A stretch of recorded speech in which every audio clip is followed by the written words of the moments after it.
All right, everybody. I'm Logan Alec. I'm a CPA, and this is my election update for Wednesday, November 4th. Yeah, I'm not going to talk much about stimulus here. Not much stimulus news. Any stimulus news we have is, well, tied pretty closely to the election. Okay, so this is kind of indirectly a stimulus update, but in reality, it is an election update. So, where are we? I just want to give a recap of the election and my thoughts on what's going on right now and where things stand. As of right now, Joe Biden has 227 confirmed electoral votes. Trump has 213. I'm going to walk through the remaining states in a bit and map out some scenarios that I think could happen. But first, let's talk about what Biden and Trump said last night, actually in the wee hours of the morning, to their followers concerning the election. Biden, 12:30 a.m. Eastern Time, said, "We believe we're on track to win this election." To his supporters, Biden said it's not over until the votes are counted. Trump had a very different message for his supporters when he spoke to them about 2:20 a.m., 2:30 a.m.-ish this morning. He essentially declared victory. He said, frankly, we did win this election. He threatened to take the election to the Supreme Court to force states to stop counting votes. I think I'll let the president speak for himself here. Let's watch the clip. This is a fraud on the American public. This is an embarrassment to our country. We were getting ready to win this election. Frankly, we did win this election.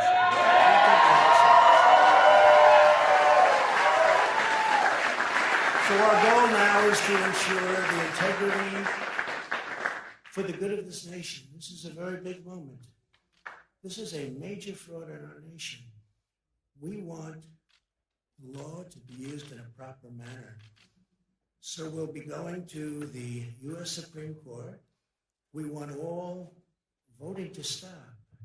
We don't want them to find any ballots at 4 o'clock in the morning and add them to the list. Okay? It's a very sad moment. To me, this is a very sad moment. And we will win this. And as far as I'm concerned, we already have won. The president has also been tweeting similar sentiments this morning. For example, this morning, and a couple of these tweets have been flagged by Twitter, Trump tweeted, "Last night I was leading often solidly in many key states. In almost all instances, Democrat can run uncontrolled. Then one by one, they start to magically disappear as surprise ballot dumps were counted. Very strange, and the pollsters got it completely and historically wrong." Another tweet. "How come every time they count mail-in ballot dumps, they're so devastating in their percentage and power of destruction?" So you can check out the president's Twitter feed. I'm not going to really dwell on that at the moment. All right, now what I want to do is I want to go over the remaining states, the states that have not yet been called, the states that will give either Joe Biden the presidency or cause Donald Trump to be reelected for a second term, and walk through some scenarios here. Like I said, right now, confirmed electoral votes, Biden 227, Trump 213. Okay, I've mapped them out here on this map on the website 270 to win. The ones in blue are obviously the ones that have been confirmed for Joe Biden. The ones in red that have been confirmed for Donald Trump. The ones in this kind of brownish color here are the electoral votes that have not yet been called for either candidate. Now, let's go through them one by one and kind of map out some scenarios here. Let's start with Alaska. Alaska may possibly be the last state to be officially called, since they won't start counting mail-in and early ballots cast after October 29th for another week. Okay. However, Alaska is a pretty red state, so we can probably comfortably say that Trump will win Alaska's 3 electoral votes, bringing him to 216. Maine, right? Maine and Nebraska have kind of a different way of counting electoral votes than other states. In Maine and Nebraska, the state has a certain allotment of electoral votes, but then various districts in that state also count individually toward electoral votes. Okay, Nebraska's been called, right, with 4 electoral votes going to Trump, 1 going to Biden. Maine's second congressional district has not yet been called. Okay, but it will likely be blue. Okay, so let's change this to blue. That brings Biden to 228. Now let's talk about Arizona. Arizona will probably be called soon. Okay, Biden is leading by almost 100,000 votes, with 86% of the votes, the estimated votes counted. Ballots are expected to be finished counting today. In fact, Fox News has already called Arizona for Biden. I believe Associated Press has called Arizona for Biden as well. So let's go back to our map here and add 11 for Biden here in Arizona, because I think that will be called for Biden soon. That brings Biden to 239. Now let's talk about Georgia. Georgia.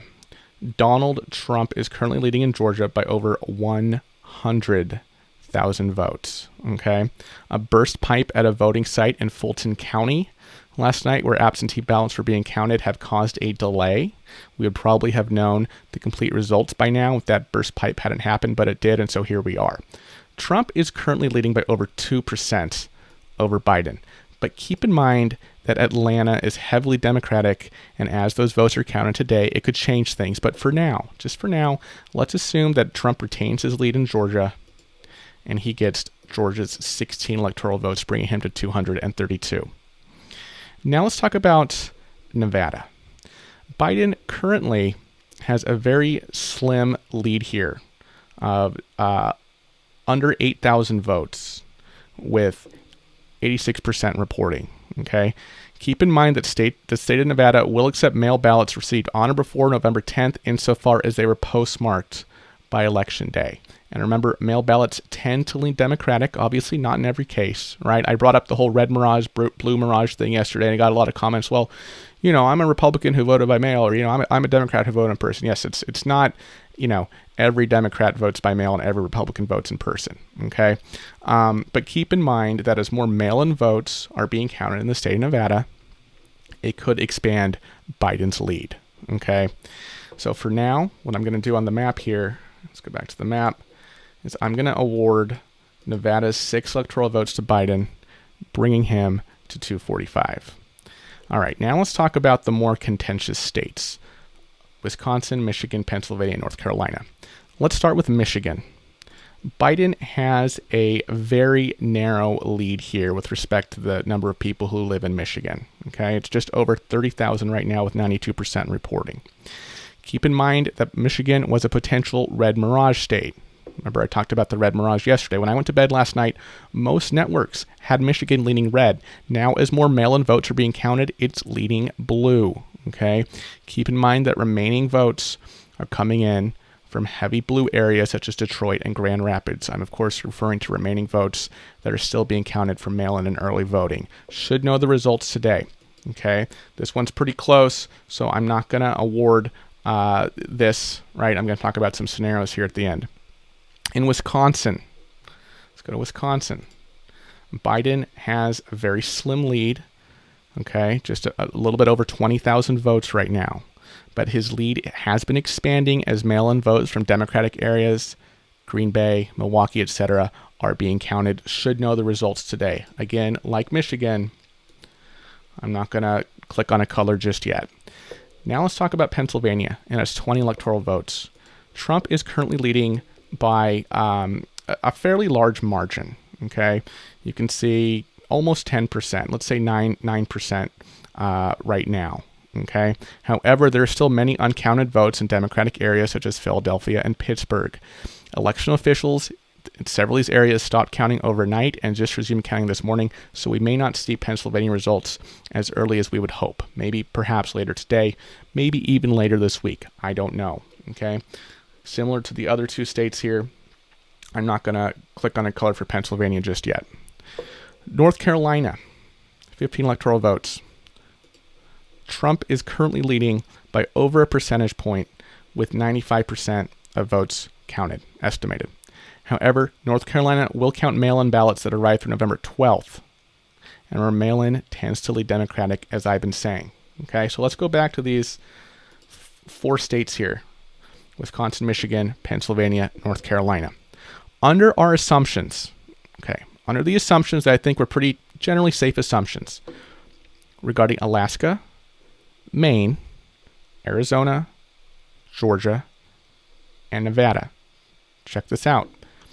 Biden can win any two of Wisconsin, Michigan, Pennsylvania, or North Carolina, and he will clinch the presidency. Remember, you need 270 to win the election, right? 270 electoral votes. Under the map we have here, Biden has 245. He can win the two smallest states here by electoral votes, of these four remaining, Wisconsin and North Carolina, and that will get him to exactly 270. Okay?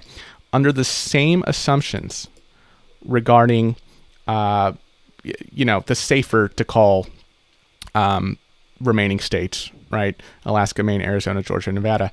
Trump would have to win 3 of these 4 in order to be reelected as president. Because even if he only gets the top 2, most populous ones, the 2 with the most electoral votes are the 2 remaining, Michigan and Pennsylvania, that only gets him to 268. So Donald Trump would have to win 3 of Wisconsin, Michigan, Pennsylvania, or North Carolina in order to win the presidency, okay? Right now, he only has a lead in Pennsylvania and North Carolina. So let's say that Pennsylvania and North Carolina, let's say he retains his lead there, and those go to Trump, okay? So essentially, he would have to win either Wisconsin or Michigan, okay, to win the election. As we've seen here, these are still very close races, and there are several votes that are yet to be counted. And going back to my spreadsheet yesterday, remember, I pointed out these red Mirage states, Michigan, Pennsylvania, and Wisconsin, okay? Michigan, Pennsylvania, and Wisconsin. So what am I saying, folks? Look, Trump had a great night last night, okay? He did much better than the polls indicated. He did a lot better than many people thought he would, okay? But he still has an uphill battle right now to be reelected as president, as we just went through those scenarios. And that is why Trump, preemptively, right, the wee hours of the morning this morning, is saying that he's going to challenge every vote. All right, now let's just briefly talk about COVID. According to the New York Times, yesterday, new cases in the United States, 92,660, bringing us to a cumulative total of about 9.4 million. New deaths in the United States yesterday, 1,130, bringing us to a cumulative total of 232,607, according to the New York Times. All right, everybody, that is my election update. Well, my presidential election update anyway, as of this morning. I may do another one as more states are called. I may do one on the Senate as well as those races start to get called. It looks to me that the Republicans are going to retain their majority. You saw my post last night. Mitch won his race. Looks like the Republicans will maintain their majority in the Senate. All right, everybody, thank you so much for watching, and I'll see you in the next video. Bye-bye.